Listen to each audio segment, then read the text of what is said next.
esputo erupioso tem um aspecto de material oxidado, e se deve à presença de glóbulos rojos, semi-destruídos e hemoglobina. E é típico de uma pneumonia. Já a hemoptisis tem eritrocitos intactos e abundantes, que lhe dão aquele aspecto de sangue fresca, pura, ou mesclada com esputo purulento, ou mucoide.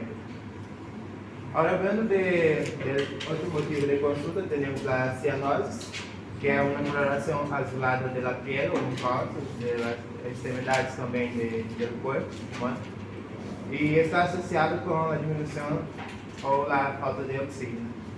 También, ¿Cómo se llama la foto central?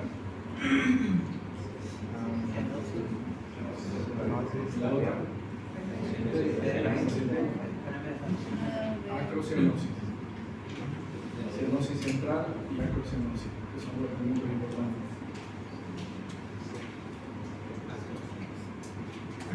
Hablando de la disnea, que es otro motivo de consulta, se define como la sensación de falta de aire, y también hay disnea tanto por motivos cardíacos como pulmonares.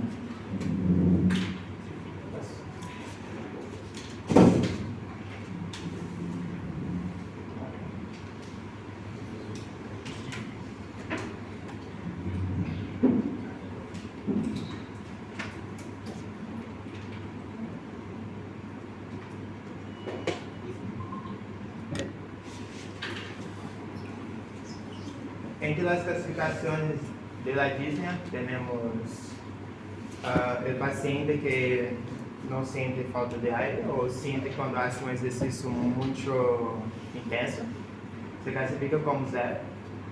Tenemos el 1, que es un paciente que siente falta de aire al subir escaleras o camina mucho un percurso y tiene que parar para poder descansar y recuperar su fôlego. Tenemos la segunda, con una puntaje de 2. Es un paciente que camina, pero camina más despacio que otra persona de su misma idade y tiene que parar para descansar. El puntaje 3 se hace referencia a un paciente cuyo camina, por ejemplo, más de 100 metros y luego tiene que parar porque no le alcanza más continuar su percurso porque su falta de aire no le permite. Ya el puntaje 4, que es el más grave, se hace referencia a un paciente que en su casa hace pequeñas actividades de su día a día, no le puede, tiene falta de aire. Nosotros básicamente, ¿cómo llamamos la disnea? Pequeño, mediano, ese puntaje es interesante, pero básicamente se divide en pequeño, mediano y gran esfuerzo.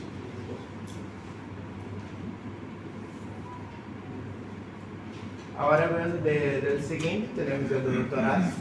Ese se va a clasificar conforme la anatomía del tórax. Tenemos el dolor de la pared del tórax, el dolor pleurítico y el dolor de origen pulmonar. El dolor de la pared del tórax tiene origen más que todo por fracturas de costillas, que generalmente son de origen traumático. Tiene una localización y intensidad precisa al respecto del dolor. Su acentuación se da debido a los movimientos respiratorios y la tos, y la preocupación hay que ser cuidadosa en esta área. Tenemos el dolor pleurítico, que es severo y presenta de forma súbita, muy rápida, en la base del eptórax, aumenta con la tos y los movimientos respiratorios. Se hace referencia a una inmovilización refleja de la región afectada, también a disminución, se presenta también con la disminución de los fluidos respiratorios y puede presentarse también con frote pleural. Tenemos el dolor de origen pulmonar, ese es en la región retroesternal alta o el cuello, persiste a pesar del reposo y tiene característica oscilante com melhora das transitórias e exacerbações relacionadas com a tosse, a inalação também de aire frio e substâncias irritantes. Um certo caráter como de queimadura e o alívio com a expectoração.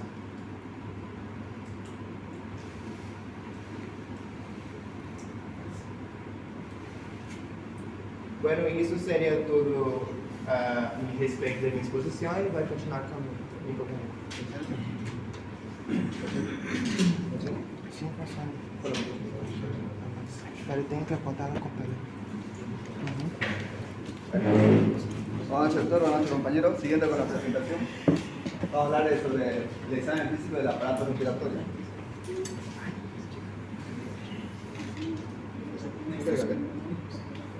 Vale. Seguí nomás.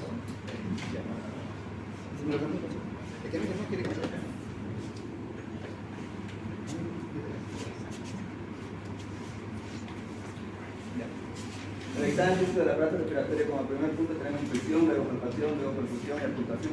Dentro de la inspección, el paciente no solo ver, sino que tenemos que observar su signo clínico y cómo va a llegar el paciente, si el paciente llega en estado disneico o en estado como agitado.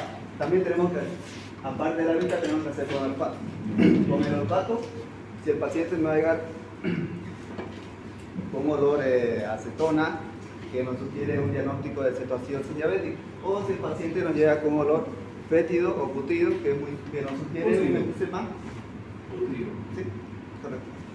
Que nos sugiere un enfisema pulmonar. Aparte de eso, tenemos que examinar las siguientes características. No solo el tórax, tenemos que ver la fase, color de piel, actitud, posición, forma del tórax y presión dinámica, tanto como frecuencia, ritmo y amplitud. ¿Cuál es la forma normal del tórax? ¿Cuáles son las principales características que debemos notar en la historia clínica? Simetría.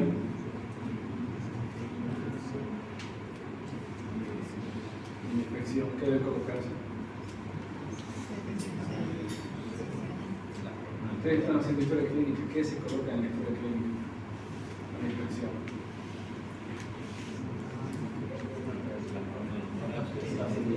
Expansibilidad, simetría, expansibilidad.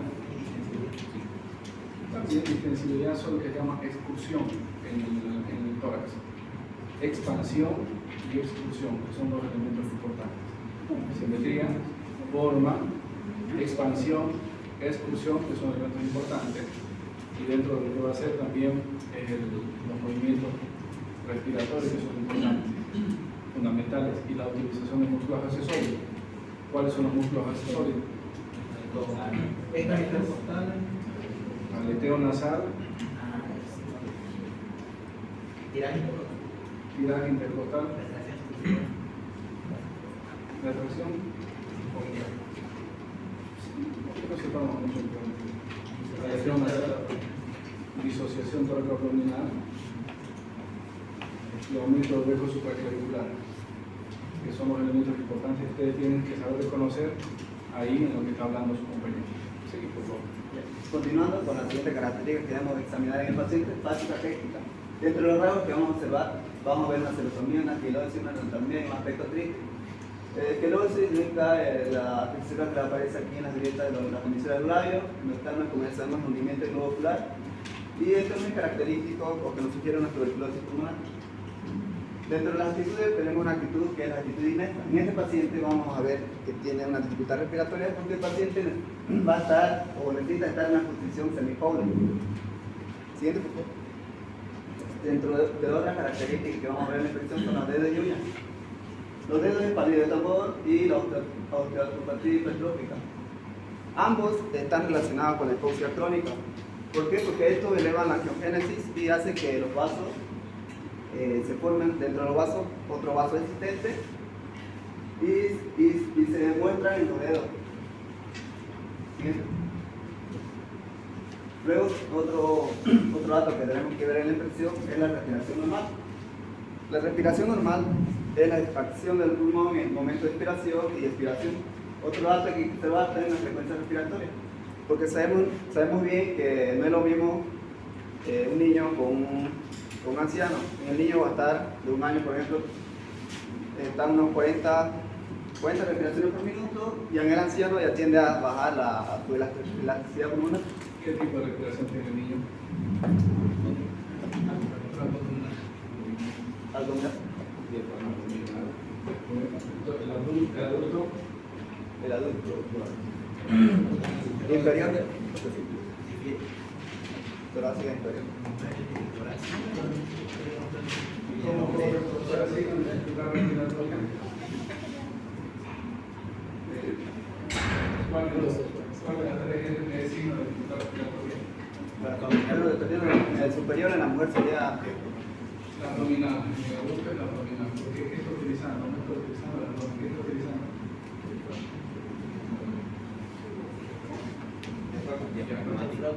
Está utilizando el diafragma. ¿El diafragma qué tipo de musculatura es?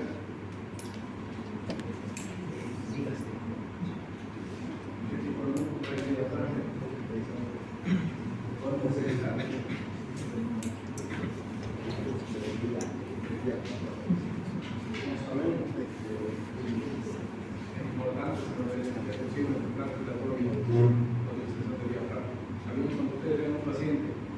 Respiración abdominal significa que está utilizando el diafragma. Entonces, ese paciente está en un tipo de distrés respiratorio, que es el diagnóstico que tengo que hacer rápido. ¿Qué tengo que hacer? Manera de pie. Es muy importante eso. ¿Sí? eso siempre que se mueve la diapasón. No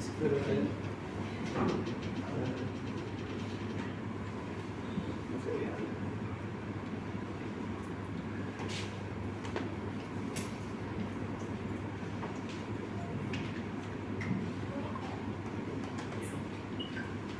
Ya, continuando, también tenemos que ver los tipos respiratorios, que son la respiración torácica superior, inferior y abdominal. La superior vamos a ver en mujeres y frecuentemente vamos a observar en insuficiencia respiratoria aguda crónica. La inferior, que se encuentra en adolescentes y en hombres. La abdominal vamos a observar en pacientes obesos, pacientes que estén embarazadas y niños. ¿Siguiente? Los patrones respiratorios es otro punto importante en la infección. Cada uno de estos patrones nos van a necesitar daños en el centro respiratorio.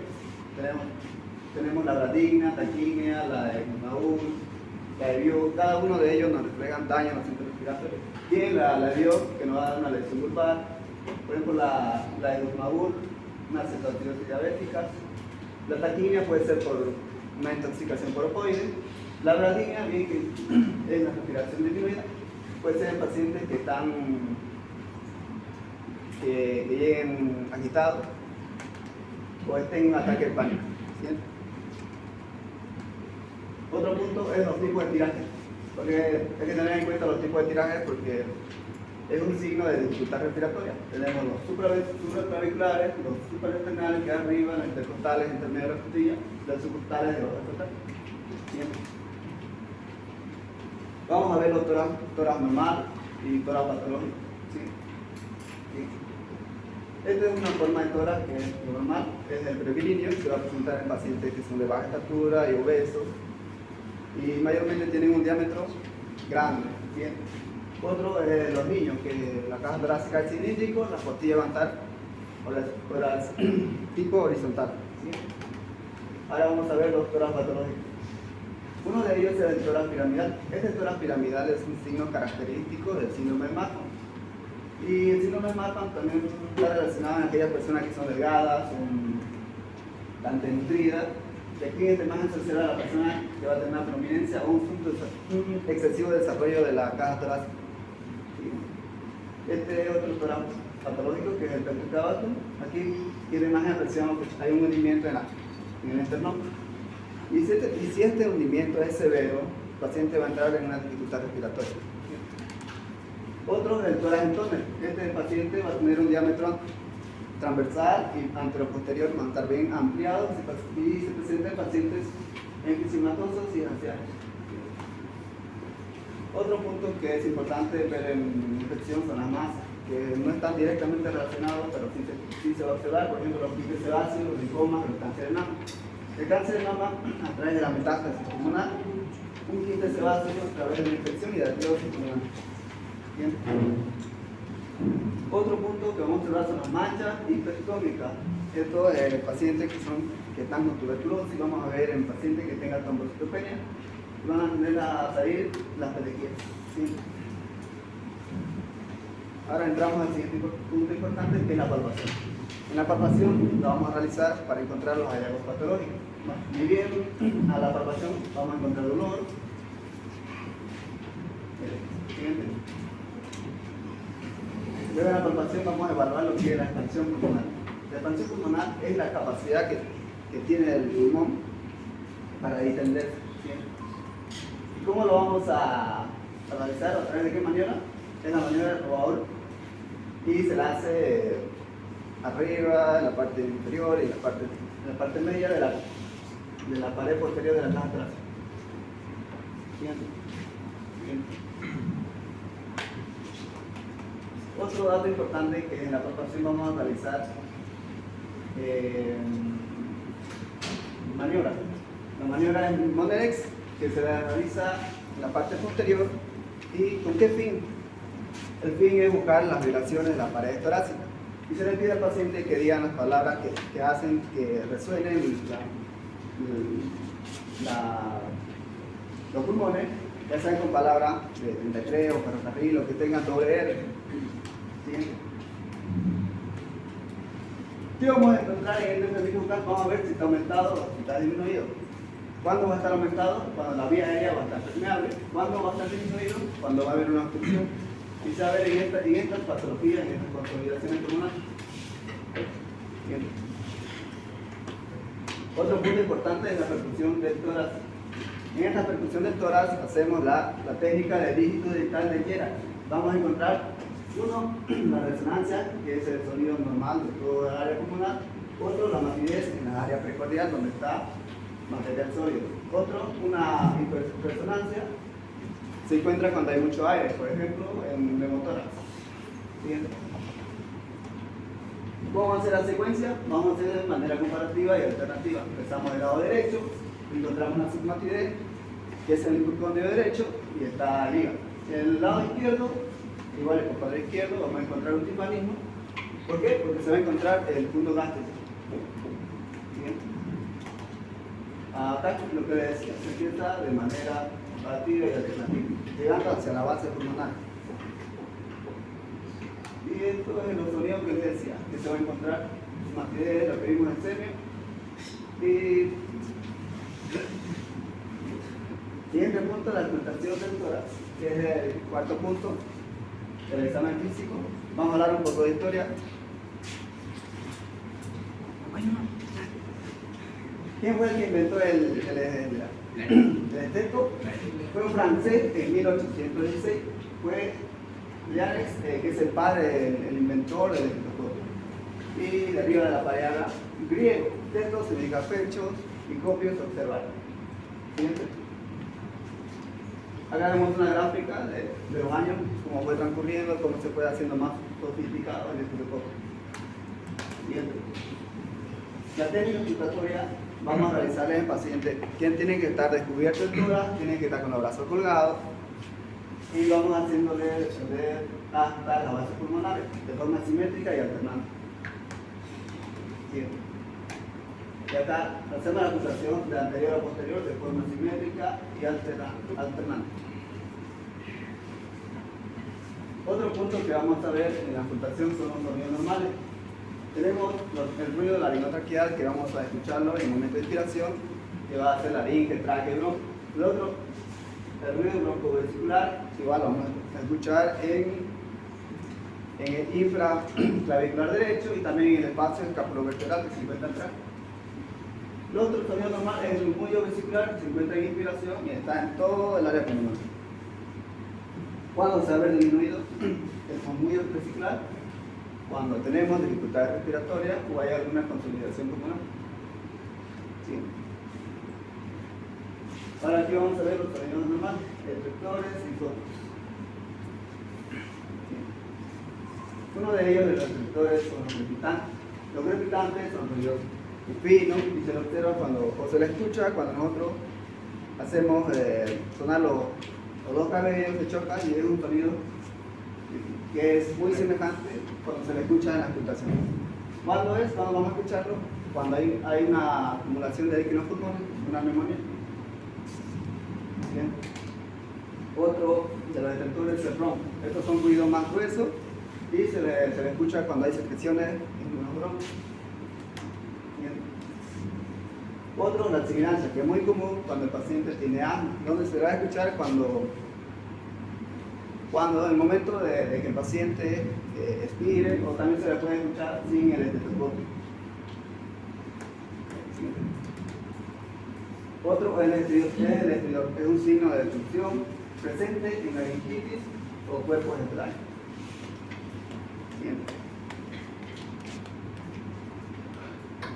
Ahora vamos a ver los soplos, que son 4. El soplo tubárico o bronquial, que es muy frecuente en una consolidación pulmonar. Luego vemos el soplo cavernoso, que es cavidad pulmonar, es decir, la tuberculosis. El otro es el soplo anfórico, que es un sonido metálico y es parecido al neumotórax. El otro soplo es el pleural, que es muy característico en un derrame pleural. Luego vamos a la auscultación, tenemos que ver lo que es la transmisión de la voz normal. ¿Cómo vamos a poner el estetoscopio en las bases pulmonares y vamos a decir al paciente que hable? Y tenemos que saber lo que es normal. La palabra, la que es la voz hablada, se va a escuchar, tiene que escucharse indistinguible, no tiene que escucharse. Y la voz cuchicheada, la que nosotros susurramos, se tiene que escuchar indistinguible y lejana. Dentro de las alteraciones de voz que vamos a tener en el momento de auscultar, vamos a tener la broncofonía, la broncolíquia. La broncofonía, que es una voz hablada casi indistinguible, que es un signo de condensación en una neumonía. El siguiente, que es la petroliquia, es una palabra hablada más clara que la broncofonía. Y se va a escuchar en un signo de consolidación pulmonar, como era tuberculosis. Acá, la petroliquia fona, que es una palabra casi distinguible, más cercana, más clara que la broncofonía. Y se va a escuchar una consolidación avanzada con una tuberculosis activa. El otro, que es la ecofonía, que es una voz cabra, una voz temblorosa, se le va a escuchar cuando nosotros tengamos un derrame pleural. Ese es todo.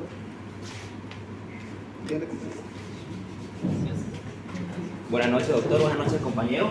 Vamos a hacer un repaso de lo que son los exámenes complementarios que utilizamos para el diagnóstico de patologías pulmonares. Vamos a hablar sobre radiografía de tórax, tomografía de tórax, gasometría, espirometría y lo que es la broncoscopía. Siguiente, por favor. Cuando hablamos de radiografía de tórax, estamos hablando del examen diagnóstico más utilizado y más solicitado en el estudio de patologías pulmonares.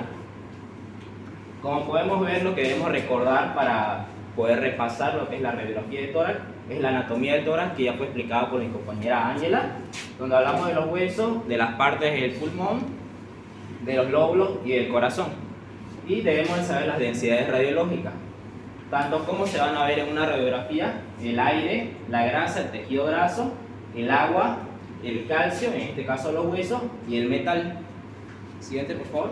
Tenemos dos densidades, que es el radiolúcido y el radioopaco. El radiolúcido es una densidad que se va a ver más oscura porque los rayos X van a pasar más por esa zona. En cambio, el radioopaco no va a permitir tanto el paso de los rayos X y se va a ver imágenes más blancas, como en el caso de los huesos, como en el caso de los metales. Siguiente, por favor. Ahora, para examinar una radiografía o una placa de tórax, hay 7 pasos que nos han enseñado en semiología, que es lo que vamos a repasar ahora. Y lo siguiente es el examen patológico de la placa, que es la descripción primero de la piel y de los tejidos blandos, luego la descripción del patrón pulmonar y la hipótesis diagnóstica, que eso va a ser explicado más adelante, donde hablemos de los síndromes de patologías pulmonares, que va a hablar mi compañera. Siguiente. El primer paso es la etiqueta o marca de agua, que se encuentra en la esquina superior izquierda, donde vamos a ver descripciones del nombre del paciente, del número de la placa, el sexo, de la fecha incluso, y del centro hospitalario. Está en esta región para que nosotros podamos sostener con nuestra mano izquierda al momento de observar lo que es la placa de tórax. El segundo es la proyección. Tenemos 3 tipos de proyección utilizados en la radiografía de tórax, que es la posterior anterior, la anteroposterior y la proyección lateral. La posterior, como dice la descripción en esta imagen de acá,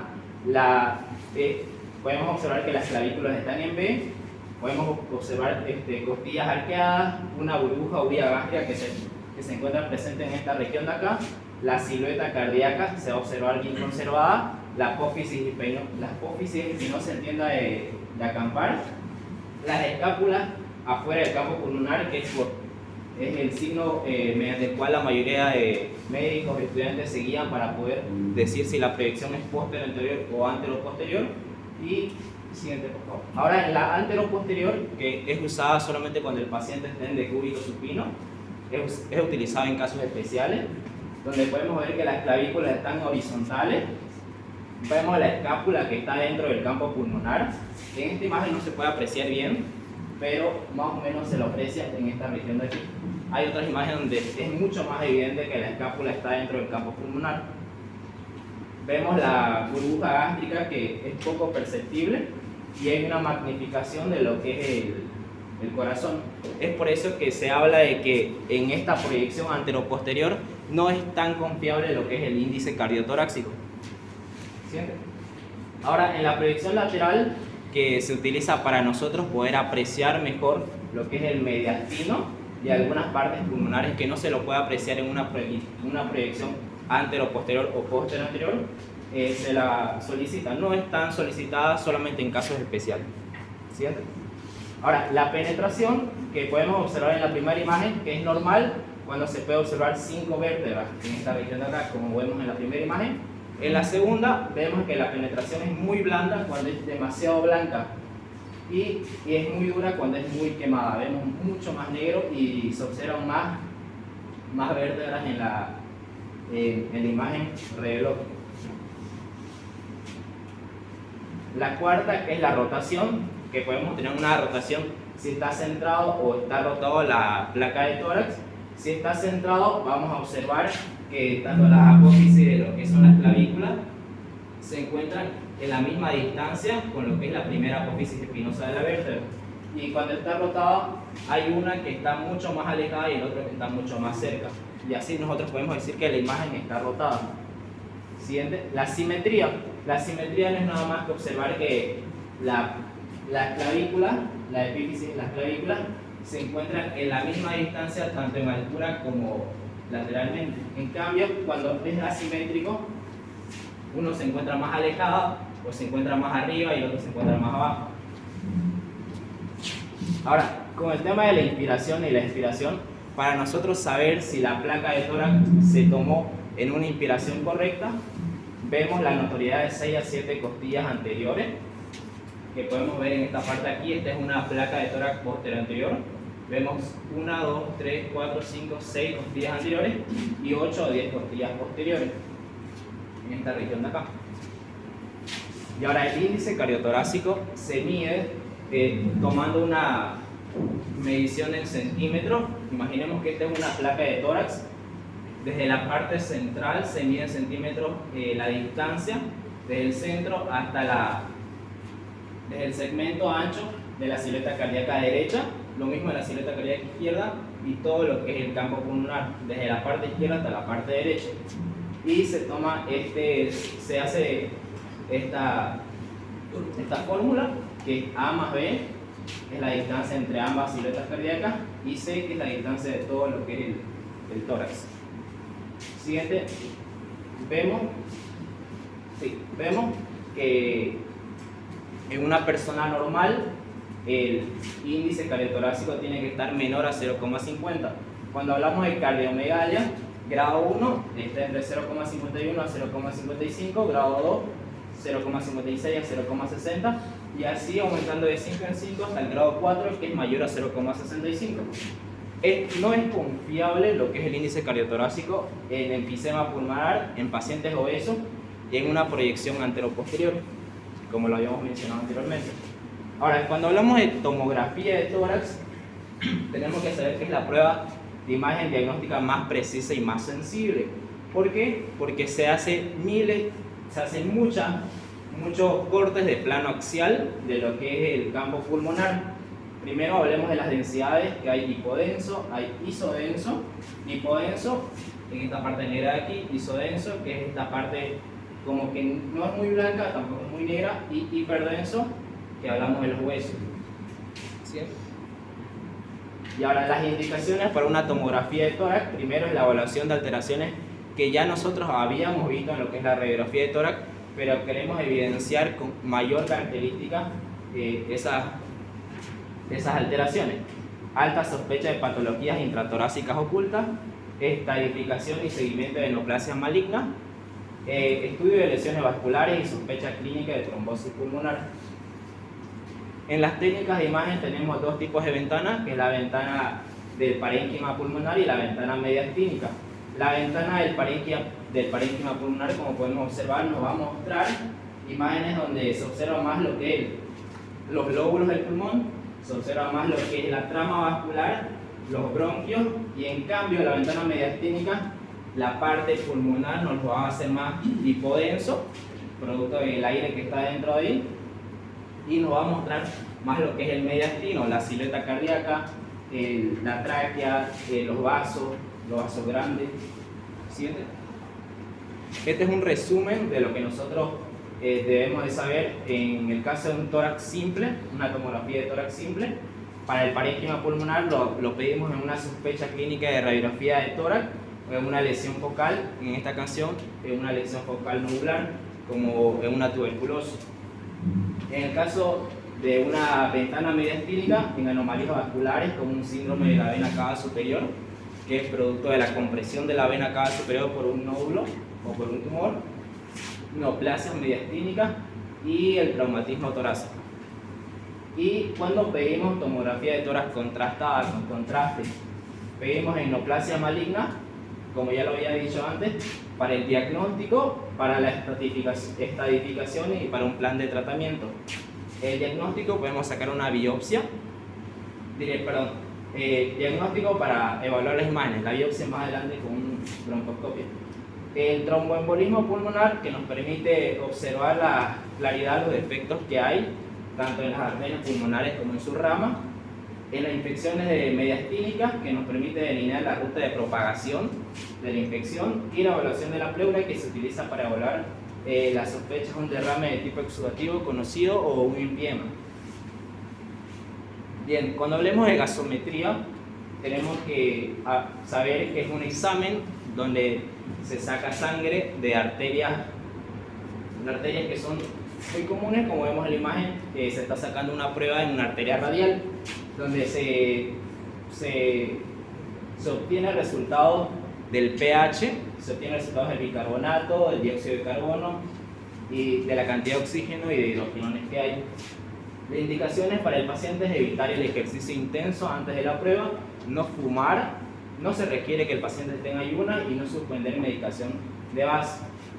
Las contraindicaciones para la prueba de una gasometría tenemos la prueba modificada de Allen, que sabemos que se le presiona tanto la arteria radial como la arteria cubital, luego se suelta el dedo que está presionando la arteria cubital, y si la mano no vuelve a su coloración normal en por lo menos 5 a 6 segundos, estamos hablando que el paciente tiene una dificultad en lo que es su irrigación con lo que es la arteria humeral.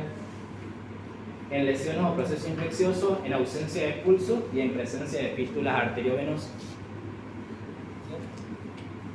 Y ahora, los valores normales pueden variar según la bibliografía que nosotros utilicemos, y las alteraciones, como vemos aquí, que es la que nos importa en este caso, que son las alteraciones ácido-base respiratorias, donde se ven implicadas lo que es el dióxido de carbono.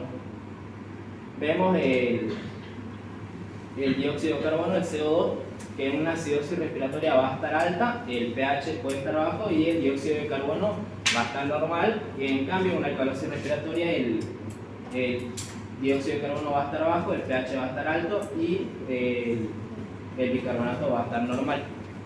¿Siguiente? Y ahora, cuando hablamos de una espirometría, decimos que es la técnica que mide la cantidad de aire que entra al pulmón para una correcta ventilación tanto en la respiración normal como en una forzada. ¿Siguiente? Bueno, el anterior. La técnica para hacer una espirometría, le pedimos al paciente que inspire todo el aire y se le coloca esto que es un espirómetro, se le tapa lo que es la nariz para evitar la salida de aire por otras partes y se le pide que expire, que bote el aire lo más fuerte que pueda en el menor tiempo posible, todo el aire que tiene adentro. ¿Siente? Las indicaciones es el estándar de oro de manejo diagnóstico de asma y EPOC, como también lo mencionó mi compañera en la primera parte de la exposición. La evaluación de pacientes con síntomas respiratorios para determinar severidad de enfermedades respiratorias y evaluación de individuos de alto riesgo que presentan enfermedades respiratorias, ya sean fumadores, trabajadores expuestos a sustancias tóxicas, demás. Las contraindicaciones son hemoptisis de causa desconocida, neumotórax, estados cardiovasculares inestables, aneurismas torácicos, abdominales, cerebrales y cirugías oculares recientes. Este es un resumen de lo que son los patrones respiratorios que se va a dar 3 resultados. Uno que es la capacidad vital forzada, el volumen expiratorio forzado en el primer segundo y la relación de ambos que se le conoce como el índice de Tigenau. Que los 3 resultados para ser normal tiene que estar en un valor de 80 a 100%, 70 a 100%. Cuando hablamos de patologías obstructivas, en el caso de asma, en el caso de EPOC, vemos que lo que está más afectado es la relación del índice de la capacidad vital forzada y el volumen expiratorio forzado. En cambio, la capacidad vital forzada va a estar normal. En una patología restrictiva, la capacidad vital forzada va a ser el que va a estar afectado, como el volumen expiratorio forzado puede estar disminuido, puede estar normal, y la relación de ambos está normal o incluso está aumentado. Y mixto es cuando hay una afección en los 3 tipos de valores. ¿Sí? Aquí tenemos una clasificación que pueden sacar la imagen, foto, perdón, sobre los grados de alteración que hay tanto en el volumen expiratorio forzado como en la capacidad vital forzada y los porcentajes que hay en cada uno. ¿Sí? Ya, cuando hablamos de broncoscopía, decimos que es la observación endoscópica instrumental del árbol bronquial. Tenemos 2 tipos, que es el broncoscopio rígido y el broncoscopio, ¿siente? El fibrobroncoscopio o el broncoscopio flexible, que es el que vamos a hablar ahora, que es el más utilizado, que permite observar lo que es todo el árbol bronquial sin precisar una intubación o una anestesia general. La inspección de la vía aérea en pocos minutos proporciona información anatómica, dinámica de la nariz, la faringe, laringe y el árbol traqueobronquial. Las indicaciones para una broncoscopía es cohibir ya sea hemorragias en la vía aérea, extraer cuerpos extraños que han sido aspirados en el caso de los niños, aspirar secreciones que obstruyen la vía aérea, abrir el paso de obstrucciones de bronquios mayores o menores o de tráquea incluso, colocar prótesis en la tráquea o bronquios mayores en estrechamiento de dicha vía, muestras para biopsia, es lo que les hablé hace rato, pues en el caso de los tumores, indicaciones de cáncer de pulmón, nódulos e infecciones. Gracias.